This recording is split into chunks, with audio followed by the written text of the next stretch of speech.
மாண்புமிகு பேரவைத் தலைவர் அவர்களே, உலகில் தான் உற்பத்தி செய்யும் பாலை தனது சந்ததிகளுக்கு மட்டுமின்றி மனிதர்கள் உள்ளிட்ட பிற ஜீவராசிகளுக்கும் வழங்கி உயிரை காக்கும் பசுவை தெய்வமாக போற்றி வளர்த்து வருவது நமது பாரம்பரியத்தின் சிறப்பு.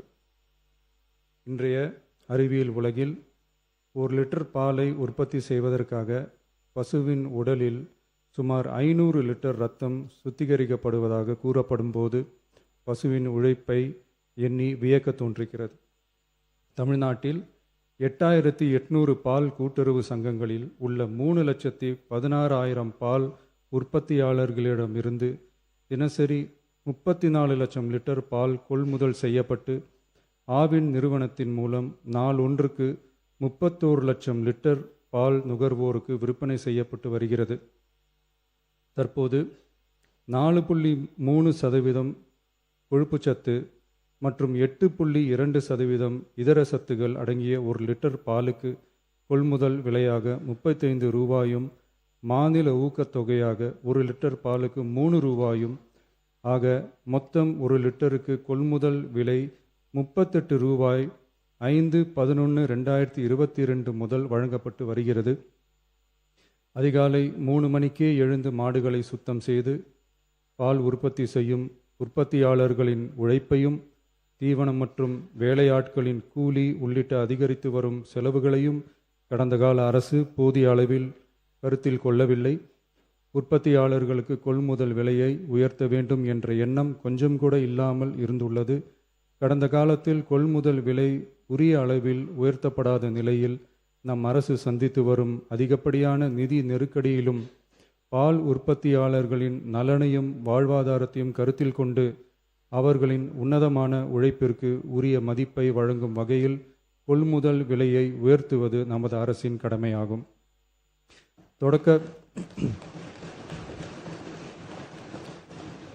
தொடக்க பால் உற்பத்தியாளர்கள் கூட்டுறவு சங்கங்களில் பால் வழங்கும் 3,16,000த்திற்கு மேலான பால் உற்பத்தியாளர்கள் பயனடையும் வகையில் பால் கொள்முதல் விலையை லிட்டர் ஒன்றுக்கு கூட்டுறவு சங்கம் மூலமாக 1 ரூபாய் உயர்த்தவும், மேலும் அரசு ஊக்கத்தொகை 3 ரூபாயிலிருந்து 5 ரூபாயாக உயர்த்தவும் ஆக மொத்தம்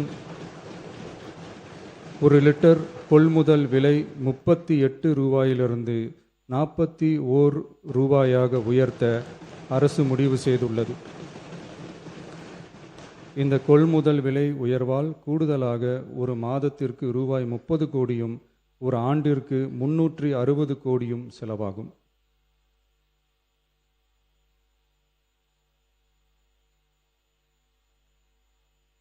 மாண்புமிகு பேரவைத் தலைவர் அவர்களே, ஒரு உயிரின் மதிப்பை அவரது வருமானம் தீர்மானிக்கக்கூடாது.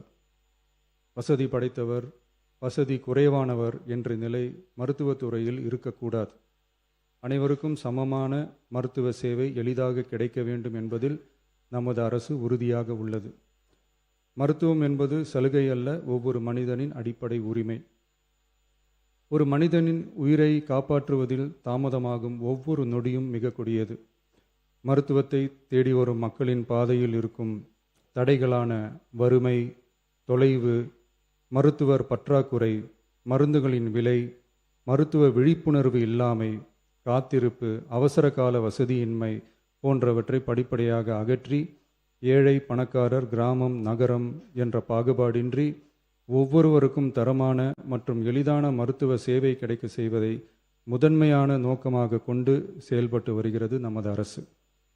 மாண்புமிகு பேரவைத் தலைவர் அவர்களே, மருத்துவம் மற்றும் மக்கள் நல்வாழ்வு துறையில் சில அறிவிப்புகளை சட்டப்பேரவை விதி 110 கீழ் இன்று வெளியிட விரும்புகிறேன்.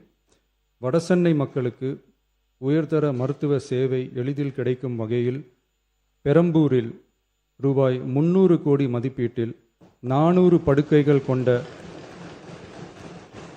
உலக தரத்திலான பன்னோக்கு உயர் சிறப்பு மருத்துவமனை அமைக்கப்படும். முதலமைச்சரின் விரிவான மருத்துவ காப்பீட்டு திட்டத்தின் இலவச மருத்துவ சிகிச்சைக்கான மருத்துவ காப்பீட்டுத் தொகை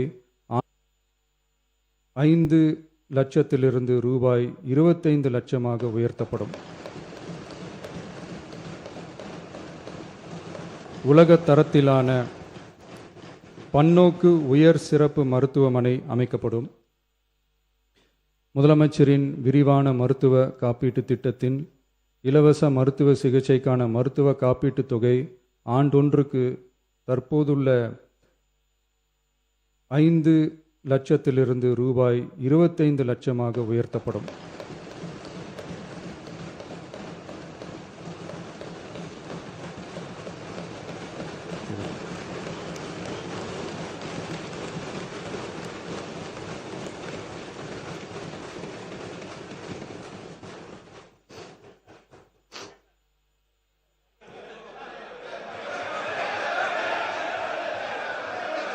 நீங்க படிங்க உட்காருங்க. மாநில உறுப்பினர் ஆசிரியர் உட்காருங்க. பேரவை முன்னவர் உட்காருங்க. அப்புறம் எடுக்கலாம். உட்காருங்க.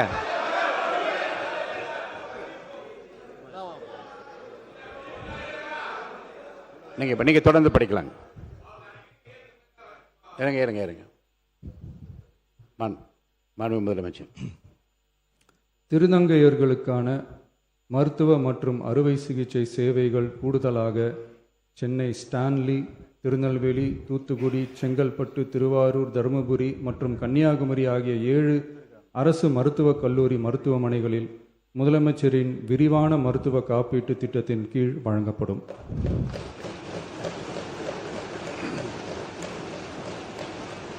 தமிழ்நாட்டில் 2014 ஆண்டிற்கு பிறகு புதிய அரசு செவிலியர் கல்லூரிகள் தொடங்கப்படாத நிலையில் தரமான மருத்துவ சேவைக்கு தேவையான செவிலியர், மருந்தியல் மற்றும் துணை மருத்துவ பணியாளர்களை உருவாக்கும் வகையில் அரசு மருத்துவக் கல்லூரிகளில் ரூபாய் 351 கோடி மதிப்பீட்டில் கூடுதல் மாணவர் சேர்க்கை இடங்கள் உருவாக்கப்படும்.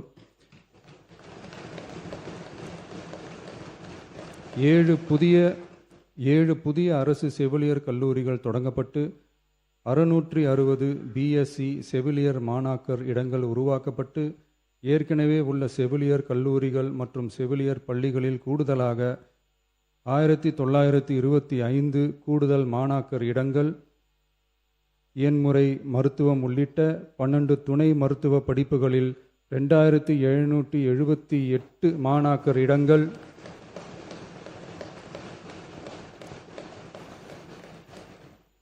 மருந்தியல் படிப்புகளில் 735 கூடுதல் இடங்கள் என மொத்தம் சுமார் 6998 கூடுதல் மாணாக்கர் இடங்கள் உருவாக்கப்படும்.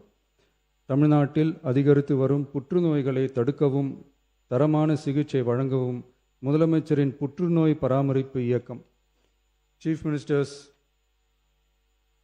கேன்சர் கேர் மிஷன் 677 கோடியே 44 லட்சம் ரூபாய் மதிப்பீட்டில் மேம்படுத்தப்படும்.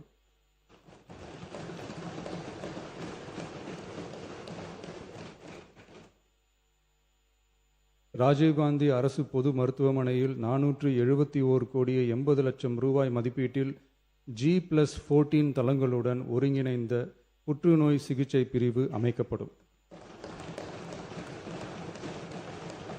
மேலும் 5 மண்டல புற்றுநோய் மையங்கள் regional cancer care centres Thanjavur, Coimbatore, Madurai, Tirunelveli மற்றும் விழுப்புரம் ஆகிய மருத்துவக் கல்லூரி மருத்துவமனைகளில் நிறுவப்படும். முதற்கட்டமாக மதுரை ராஜாஜி மருத்துவமனையில் ரூபாய் 84 கோடியில் G+8 தளங்களுடன் மண்டல புற்றுநோய் மையம் தொடங்கப்படும். ரோபாட்டிக் அறுவை சிகிச்சை லீனியர் ஆக்சிலரேட்டர் லீனாக், கதிர்வீச்சு, நவீன கருவிகள், இலக்கு மற்றும் நோய் எதிர்ப்பு சிகிச்சைகளுக்காக அரசு மருத்துவக் கல்லூரி மருத்துவமனைகளுக்கு 106 கோடியே 17 லட்சம் ரூபாய் வழங்கப்படும். மருத்துவர்களுக்கு பயிற்சியும் நோயாளிகளுக்கு ஊட்டச்சத்து ஆதரவும் 2 கோடியே 77 லட்சம் ரூபாய் அளிக்கப்படும். மேலும் தருமபுரி, விழுப்புரம், திருவண்ணாமலை, பெரம்பலூர் மற்றும் அரியலூர் ஆகிய மாவட்டங்களில் 1.22 லட்சம் பெண்களுக்கு 8 கோடியே 70 லட்சம் ரூபாய் மதிப்பீட்டில் HPV DNA பரிசோதனை மேற்கொள்ளப்படும். மொத்தம் 673 கோடியே